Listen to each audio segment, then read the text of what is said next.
Hoy leemos el primer capítulo de Autobiografía de un Yogi, de Paramahansa Yogananda. Capítulo 1. Mis padres y mi primera infancia.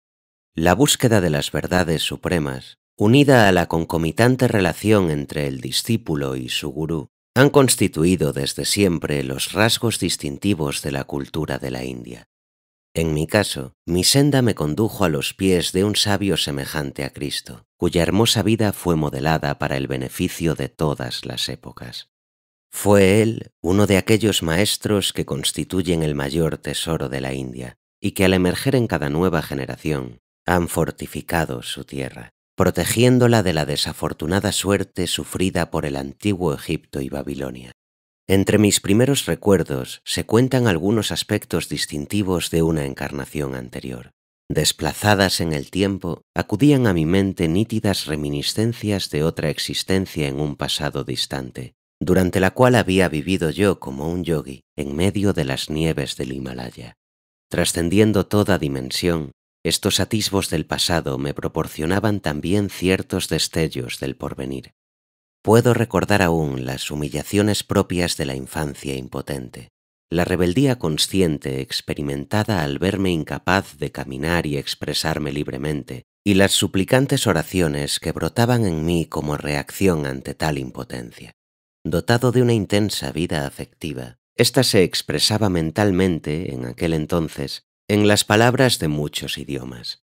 De manera gradual, en medio de la confusión interior de las diversas lenguas, me habitué a escuchar las sílabas del idioma bengalí de mi gente. Cuán asombrosamente vasta es la mente infantil, aunque a los ojos de los adultos parezca limitarse al mundo de los juguetes y de los dedos de los pies. Recuerdo cómo mis obstinadas crisis de llanto, provenientes de ciertos fermentos psicológicos y de las restricciones de expresión impuestas por mi cuerpo, provocaban la consternación general de la familia ante mi angustia.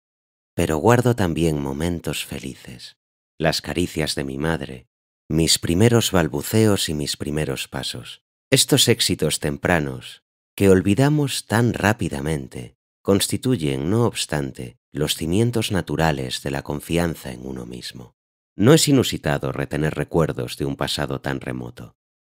Numerosos yogis, en efecto, han conservado la conciencia de sí mismos sin que ésta experimentase interrupción alguna, incluso a través de las dramáticas transiciones entre la vida y la muerte. Si el hombre no fuese sino solo un cuerpo, su identidad desaparecería ciertamente con la pérdida de éste. Pero si los profetas a lo largo de los milenios nos han dicho la verdad, el hombre es, en esencia, un alma incorpórea y omnipresente.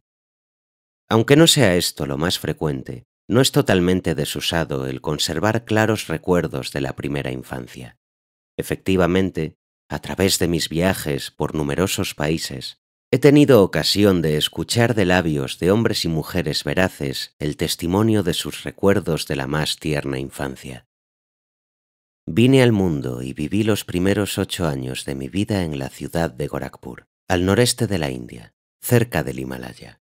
Yo, Mukunda Lal Ghosh, nací el 5 de enero de 1893. Fui el cuarto hijo y el segundo varón de una familia de 8 hermanos, 4 hombres y 4 mujeres. Tanto mi padre como mi madre eran bengalíes y pertenecían a la casta de los kshatriyas, y ambos estaban dotados de un carácter extremadamente noble. Su amor mutuo, de naturaleza tranquila y digna, nunca se expresaba en forma frívola. La armonía perfecta que reinaba entre ellos constituía el reposado centro alrededor del cual giraba el tumulto de nuestras 8 jóvenes vidas. Mi padre, Bhagavati Karan Ghosh, era un hombre amable, serio y en ocasiones adusto. Aun cuando le amábamos profundamente, sus hijos observábamos en torno a él una cierta distancia cargada de reverencia. Dotado de una mentalidad eminentemente lógica y matemática, su conducta se basaba principalmente en el razonamiento. Mi madre, por su parte, era una reina de corazones y nos educó exclusivamente por medio del amor. Después de su fallecimiento, la ternura interior de mi padre comenzó a exteriorizarse más, y entonces noté a menudo que su mirada parecía transformarse en la mirada de mi madre. Fue al lado de nuestra madre donde sus hijos aprendimos las primeras agridulces lecciones sobre las escrituras. Cuando la ocasión requería someternos a la disciplina, con gran ingenio solía ella recurrir a diversos pasajes del Mahabharata y del Ramayana para ayudarnos a comprender. La reprimenda y la instrucción iban mano a mano. Para recibir a mi padre a su llegada de la oficina, como una expresión de respeto hacia él, solía mi madre mudarnos de ropa, vistiéndonos cada tarde especialmente para la ocasión. El puesto de mi padre en la compañía ferroviaria de Bengala Nagpur, una de las grandes compañías de la India, era equivalente al de vicepresidente, y puesto que su trabajo le exigía viajar, nuestra familia tuvo ocasión de vivir en diversas ciudades durante mi niñez. Uno de los rasgos característicos de mi madre era su generosidad hacia los necesitados. Mi padre, por su parte, también era magnánimo, pero a su juicio, el uso del presupuesto hogareño no debía escapar a los principios de equilibrio y orden que le eran tan queridos. En cierta ocasión, mi madre gastó en alimentar a los pobres durante una quincena una suma superior al ingreso mensual de mi padre. «Te ruego tan solo que limites tus caridades a un límite razonable», objetó él. Incluso la más leve censura de su esposo, sin embargo, era para mi madre algo sumamente penoso. Sin referirse ante sus hijos al disgusto conyugal, ella hizo llamar un coche y dijo: «Adiós, me voy a casa de mi madre». Cuán antiguo es este supremo ultimátum. Al oírla, los niños, sobrecogidos de asombro, rompimos a llorar. La oportuna llegada de nuestro tío materno, quien le dio a mi padre algunos consejos al oído, sin duda destilados de una sabiduría ancestral, cambió la situación. Mi padre apeló entonces a mi madre con unas pocas palabras de reconciliación, luego de lo cual despidió ella el coche, satisfecha. En esta forma concluyó el único conflicto que tuve ocasión de presenciar entre mis padres. Recuerdo, sin embargo, un ejemplo típico de un animado diálogo entre ellos. «Te ruego que me des 10 rupias para una mujer desamparada que acaba de llegar». La sonrisa de mi madre estaba dotada de un poder persuasivo singular. «¿Por qué 10 rupias? Basta con una sola», respondió mi padre, y agregó como justificación: «Cuando mi propio padre y mis abuelos murieron repentinamente, tuve yo mi primer contacto con la pobreza. Un pequeño plátano era mi único desayuno, antes de caminar varios kilómetros hasta la escuela. Posteriormente, cuando ingresé en la universidad, mi necesidad era tan extrema que tuve que solicitar ayuda financiera a un magistrado. Aunque solo le pedí una rupia mensual, él me negó su ayuda, comentando que incluso una rupia es importante. ¿Con cuánta amargura recuerdas aún aquel incidente cuando te negaron esa rupia?», replicó mi madre, cuyo corazón se expresaba con una lógica instantánea. «¿Quieres acaso que esta mujer recuerde también con dolor que tú le negaste 10 rupias que necesitaba urgentemente?» «Tú ganas», respondió mi padre, abriendo su billetera con el gesto inmemorial del esposo que se da por vencido. «Aquí tienes las 10 rupias, dáselas con mis mejores deseos». Era la costumbre de mi padre el responder siempre con un no ante cualquier nueva sugerencia. Su actitud hacia la desconocida, que había conquistado tan fácilmente el apoyo de mi madre, era un ejemplo más de su cautela habitual. El evitar aceptar de inmediato cualquier condición es en verdad una manera de ceñirse al principio de someterlo todo a la debida consideración. En efecto, mi padre manifestó siempre una actitud razonable, y sus decisiones eran justas y equilibradas. Cada vez que lograba yo apoyar mis numerosas peticiones con 1 o 2 argumentos de peso, él me concedía invariablemente mi ansiado objetivo, ya fuera este un viaje de vacaciones o una motocicleta nueva.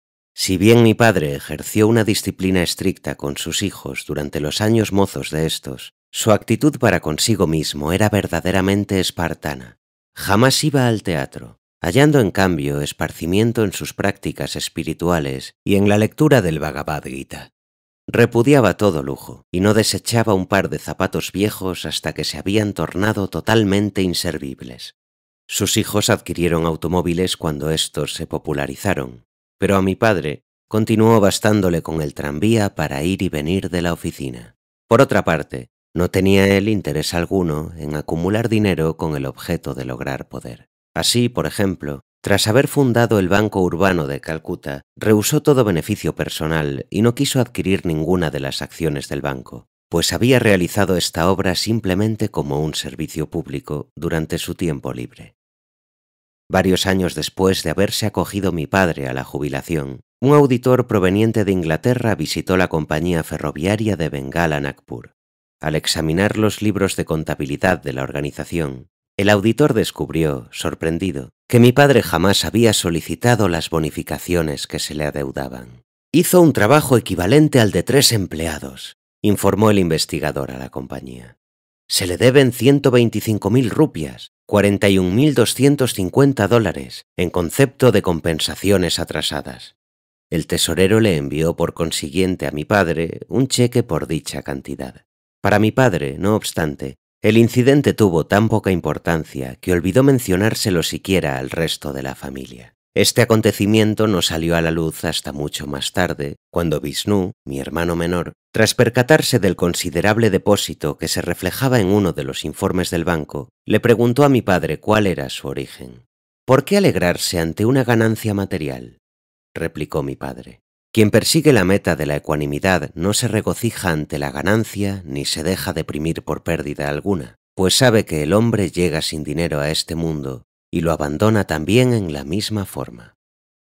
Poco tiempo después de casados, mis padres se convirtieron en discípulos del gran maestro de Benarés, Lahiri Mahasaya. Esta relación fortaleció el temperamento naturalmente ascético de mi padre. En cierta ocasión, mi madre le hizo una notable confesión a Roma, nuestra hermana mayor. «Tu padre y yo compartimos el mismo lecho como marido y esposa solamente una vez al año, con el objeto de tener hijos». Mi padre conoció a Lahiri Mahasaya gracias a Avinash Babu, empleado de una filial de la compañía ferroviaria Bengala Nagpur, quien solía deleitar mis jóvenes oídos en Gorakhpur con sus relatos acerca de los santos de la India. Invariablemente, Avinash Babu concluía tales conversaciones brindándole tributo a la suprema gloria de su propio gurú. ¿Escuchaste alguna vez la historia de las circunstancias extraordinarias en las cuales tu padre se convirtió en discípulo de Lahiri Mahasaya? Avinash me hizo esta provocativa pregunta una tranquila tarde de verano, mientras departíamos en el patio de mi casa. Moví la cabeza negativamente, con una sonrisa expectante. Avinash Babu inició su relato. «Años atrás, antes de tu nacimiento, le pedí autorización a mi jefe, tu padre, para ausentarme de la oficina durante una semana, con el fin de visitar a mi gurú en Benarés. Tu padre ridiculizó mis proyectos. «¿Has de convertirte en un fanático de la fe?», preguntó. «Si deseas progresar, concéntrate más bien en tu trabajo». Al retornar tristemente a casa aquella tarde, me encontré con tu padre en una senda del bosque. Abandonando su palanquín y despidiendo a los sirvientes, unió sus pasos a los míos. Mientras se esforzaba por consolarme, destacando las ventajas de luchar por alcanzar el éxito, yo le escuchaba distraídamente, repitiendo en mi corazón: «Lahiri Mahasaya, no puedo continuar viviendo sin verte». Nuestro camino nos condujo a los lindes de una apacible pradera, en la cual ondulaban altas hierbas silvestres coronadas por los últimos rayos de la tarde. Nos detuvimos, admirados, y allí, en medio de la pradera, a solo unos pocos metros de distancia, apareció súbitamente mi gran gurú. «Bhagavati, eres demasiado severo con tu empleado». Atónitos, escuchamos estas palabras resonar en nuestros oídos, y después, la figura de Lahiri Mahasaya se desvaneció tan misteriosamente como había aparecido. Tu padre, estupefacto, permaneció inmóvil, mientras yo, cayendo de rodillas, exclamaba: «Lahiri Mahasaya, Lahiri Mahasaya». Tras unos instantes, tu padre exclamó: «No solamente te autorizo para ausentarte, Avinash, sino que también me autorizo a mí mismo para partir a Benarés mañana. Debo conocer a este gran Lahiri Mahasaya, que es capaz de materializar su cuerpo a voluntad con el objeto de interceder por ti. Llevaré a mi esposa conmigo y le pediré que nos inicie en la senda espiritual. ¿Nos presentarás a tu maestro?». «Por supuesto», respondí, lleno de alegría ante la misteriosa respuesta a mi plegaria, y la rapidez con que cambió favorablemente el curso de los acontecimientos. Tus padres y yo partimos la noche siguiente y llegamos a Benarés al otro día. Tras recorrer cierta distancia en un carruaje tirado por caballos, tuvimos que proseguir a pie a lo largo de estrechas callejuelas hasta llegar a la escondida casa de mi gurú. Atravesando su pequeña antesala, nos inclinamos ante el maestro, que se encontraba sentado en la postura del loto, como era su costumbre. Al vernos, Lahiri Mahasaya parpadeó, y luego, fijando su penetrante mirada en tu padre, le dijo: «Bhagavati, eres demasiado severo con tu empleado». Eran estas las mismas palabras que habíamos escuchado de él 2 días antes en la pradera, y agregó: «Me alegra que hayas permitido a Avinash visitarme, y que tú y tu esposa le hayan acompañado». Tus padres, felices, recibieron de él la iniciación en la práctica espiritual de Kriya Yoga.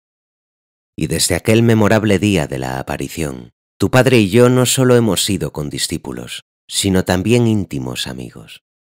Lahiri Mahasaya, por su parte, manifestó un interés especial en relación con tu nacimiento. Sin duda tu vida está ligada a la suya. Las bendiciones del maestro nunca fallan. Lahiri Mahasaya abandonó este mundo poco después de mi nacimiento, pero en todas las ciudades a las cuales fue trasladado mi padre por motivos de trabajo, el retrato del maestro, encuadrado en un decorativo marco, ornó siempre nuestro altar familiar. Y muchas fueron las mañanas y las noches que nos encontraron a mi madre y a mí meditando ante un santuario improvisado y ofreciéndole flores impregnadas en pasta de sándalo. Así, con incienso y con mirra, y con la devoción de nuestros corazones unidos, honrábamos a la divinidad que se había expresado plenamente a través de Lahiri Mahasaya. El retrato del maestro tuvo una notable influencia en mi vida. A medida que iba yo creciendo, mi concepto de Lahiri Mahasaya fue creciendo conmigo. En mi niñez, solía ver a menudo su imagen fotográfica emerger del pequeño marco, adoptar una forma viviente y sentarse ante mí durante mis meditaciones. Sin embargo, cuando yo intentaba tocar los pies de su luminosa figura, ésta se transformaba nuevamente en una fotografía. Con el gradual advenimiento de la adolescencia, aquella pequeña imagen suya, confinada en un marco, experimentó también un cambio en mi mente, convirtiéndose en una presencia viviente e inspiradora. Con frecuencia, en momentos de prueba o confusión, solía yo elevar a él mis oraciones, y siempre hallaba en mi interior su guía y apoyo. Y así fue como, aunque anteriormente había lamentado el hecho de que él no se encontrase ya en su forma física, al comenzar a descubrir su secreta omnipresencia dejé atrás toda tristeza. A aquellos discípulos que se manifestaban excesivamente ansiosos de verlo, Lahiri Mahasaya les había escrito con frecuencia lo siguiente: «¿Por qué habéis de venir a contemplar mi carne y mis huesos, siendo que me encuentro yo siempre al alcance de vuestra kutastha, visión espiritual?» Cuando tenía yo alrededor de 8 años de edad, fui sanado en forma milagrosa por Lahiri Mahasaya, cuya gracia se manifestó a través de su fotografía. Este incidente, que intensificó todavía más mi amor por él, ocurrió mientras vivíamos en la ciudad de Ichapur, en Bengala, en donde sufrí un ataque de cólera asiático. Los médicos me habían desahuciado y me encontraba al borde de la muerte. Velando junto a mi lecho, mi madre me instó frenéticamente a alzar la vista hacia el cuadro de Lahiri Mahasaya que colgaba del muro sobre mi cabeza. «Inclínate ante él mentalmente», me apremió, sabiendo que me encontraba demasiado débil para levantar siquiera las manos en señal de respeto. Si le manifiestas verdaderamente tu devoción y te arrodillas interiormente ante él, el maestro salvará tu vida. Al elevar la mirada hacia la fotografía, vi una luz cegadora que emanaba de ella, envolviendo mi cuerpo e inundando la habitación entera. Mi recuperación fue total e instantánea. Las náuseas y todos los demás síntomas, hasta entonces incontrolables, desaparecieron. Y me sentí lo suficientemente fuerte como para inclinarme hasta el suelo y tocar los pies de mi madre, en señal de agradecimiento por su inmensurable fe en su gurú. Ella, por su parte, apoyando una y otra vez su rostro contra el retrato, exclamó: «Oh, cuánto te agradezco, omnipresente Maestro, el haber permitido que tu luz sanara a mi hijo». Al escucharla, comprendí que también ella había sido testigo de aquel destello de luz, por cuya intercesión me había recuperado yo al instante de una enfermedad que es generalmente fatal. Una de mis posesiones más preciadas es esa misma fotografía, la cual, habiéndole sido obsequiada a mi padre por el propio Lahiri Mahasaya, está cargada de vibraciones sagradas. La foto tiene un origen milagroso. Su historia me la relató Kali Kumar Roy, condiscípulo de mi padre. Aparentemente, el maestro tenía cierta aversión a dejarse fotografiar. A pesar de sus objeciones, en cierta ocasión le fue tomada una fotografía en compañía de sus discípulos, entre los cuales se contaba Kali Kumar Roy. Al revelar las placas, sin embargo, el sorprendido fotógrafo descubrió que aun cuando la foto revelaba claras imágenes de todos los discípulos, en el centro de esta, donde debería haber aparecido la figura de Lahiri Mahasaya, no había sino un espacio en blanco. El fenómeno dio origen a múltiples especulaciones.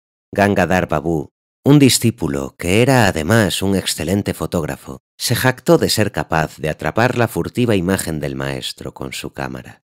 Portando su equipo fotográfico, llegó a la mañana siguiente a la casa del gurú, quien se encontraba sentado en la postura del loto sobre un banco de madera, delante de un biombo.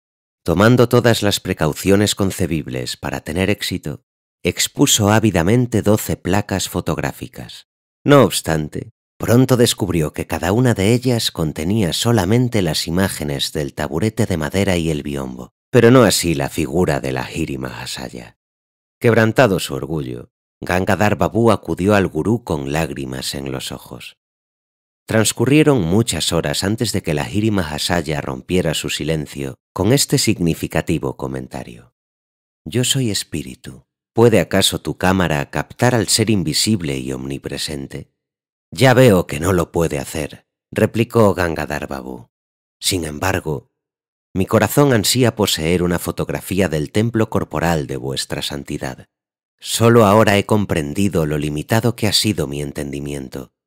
No sabía yo cuán plenamente reside el espíritu en vuestro ser». «Ven pues mañana por la mañana y posaré para ti», respondió Lahiri Mahasaya. Al día siguiente, el fotógrafo enfocó nuevamente su cámara. La sagrada figura no se revistió de una misteriosa imperceptibilidad, sino que se reveló nítidamente en la placa fotográfica. Aparentemente, el maestro nunca volvió a posar para ningún fotógrafo. Jamás he visto otra fotografía de él. La foto de esta historia se reproduce en el presente libro. Al contemplar el rostro de Lahiri Mahasaya, apenas sí puede apreciarse su origen racial. Sus armoniosos rasgos faciales son en verdad de un tipo universal. Su enigmática sonrisa revela con sutileza el gozo que surge de la comunión divina. Sus ojos, a la vez entreabiertos y semicerrados, denotan un interés meramente nominal por el mundo externo, y al mismo tiempo, una honda absorción en la bienaventuranza interior. Por completo indiferente a las atracciones mundanas, él se hallaba en todo momento perfectamente consciente de los problemas espirituales de quienes recurrían a su generosa guía. Poco tiempo después de haber sido yo curado mediante el poder de la fotografía de Lahiri Mahasaya, tuve una visión espiritual trascendental. Sentado en mi cama una mañana, entré en un hondo estado de ensoñación, durante el cual un profundo interrogante se impuso en mi mente. ¿Qué existe más allá de la oscuridad de los ojos cerrados? En respuesta, una luz fulgurante se manifestó de inmediato ante mi visión interior, y en la vasta pantalla resplandeciente dentro de mi frente aparecieron, como en diminutas películas, las divinas figuras de santos sentados en la postura de meditación en las grutas de las montañas. «¿Quiénes sois?», pregunté en voz alta. «Somos los yogis del Himalaya», fue la indescriptible respuesta celestial. Oh, cómo deseo ir al Himalaya y convertirme en uno de ustedes, exclamé con el corazón lleno de gozo. La visión se desvaneció, pero los rayos de plata se expandieron en círculos más y más vastos, hasta la infinitud. ¿Qué es ese maravilloso fulgor?, pregunté. Yo soy Ishvara, yo soy luz, respondió una voz semejante al murmullo de muchas nubes. Quiero unirme a ti, exclamé. Aquel éxtasis divino se desvaneció gradualmente, pero dejó tras de sí un legado permanente. El Señor es gozo eterno, siempre nuevo. Esta percepción perduró en mi memoria mucho después de aquella experiencia extática, sirviéndome de inspiración en mi búsqueda de Dios. Guardo de mi infancia otro recuerdo imborrable, incluso en el sentido literal de la palabra, ya que dejó en mí una cicatriz visible hasta hoy. El incidente ocurrió una mañana en el patio de nuestro hogar en Gorakhpur, en donde Uma, mi hermana mayor, y yo estábamos sentados bajo un árbol de neem. Mientras procuraba ella infructuosamente enseñarme a leer en bengalí, yo, por mi parte, prestaba más atención a observar cómo los papagayos devoraban los frutos del árbol de margosa. Quejándose de un divieso que tenía en la pierna, Uma fue a buscar un frasco de ungüento para aliviar la molestia. Al aplicar yo también un poco de la pomada en mi propio brazo, Uma me preguntó: ¿por qué usas un medicamento en un brazo sano?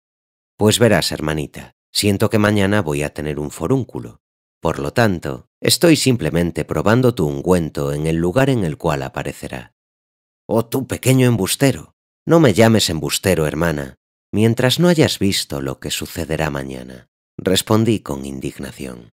Sin dejarse impresionar, repitió 3 veces su acusación. Con la voz colmada de una formidable determinación, respondí lentamente: por el poder de la voluntad en mí, afirmo que mañana tendré un forúnculo bastante grande en este preciso lugar de mi brazo y que tu propio divieso habrá aumentado al doble de su tamaño actual. A la mañana siguiente, efectivamente, había en mi brazo un gran forúnculo en el lugar indicado, y el tamaño del divieso de Uma se había duplicado. Aterrada, mi hermana corrió en busca de mi madre, gritando: «¡Makunda se ha convertido en un nigromante!». Con gran seriedad, mi madre me ordenó entonces no volver a usar nunca el poder de las palabras para causar daño, un consejo que jamás he olvidado y al cual me he ceñido siempre. Mi divieso requirió atención quirúrgica, y la cicatriz dejada por la incisión es todavía visible. Cuento así, en mi antebrazo derecho, con una prueba permanente del poder de la sola palabra humana.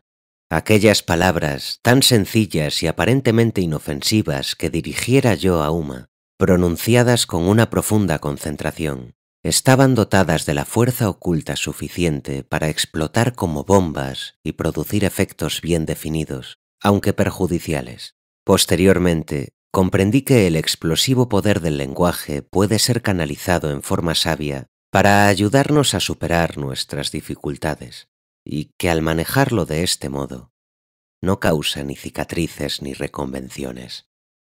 El balcón de nuestro hogar en la ciudad de Lahore, en el Punjab, donde se había trasladado nuestra familia en aquel tiempo, contaba con un pequeño santuario informal. Habiendo instalado allí un cuadro que adquirí de la Madre Divina, manifestada como la diosa Kali, experimenté la irresistible convicción de que toda oración que elevara en aquel sagrado lugar obtendría la respuesta adecuada. Un día, Uma y yo nos encontrábamos en el balcón, observando a 2 niños que encumbraban sus cometas sobre las azoteas de 2 edificios situados frente a nuestra casa, al otro lado de una callejuela extremadamente estrecha. «¿Por qué estás tan callado?», me preguntó Uma, empujándome juguetonamente. «Estoy pensando en cuán hermoso es que la Madre Divina me conceda todo cuanto le pido», respondí. «¿Presumes acaso que te dará esas 2 cometas?», replicó mi hermana burlonamente. «¿Y por qué no?», respondí, elevando hacia ella mi silenciosa petición. En la India, los niños compiten con cometas cuyas cuerdas se cubren de goma y vidrio molido. Cada antagonista procura cortar con su cordel el de la cometa ajena. Cuando una cometa se suelta y vuela a la deriva sobre los tejados, causa gran diversión el tratar de atraparla.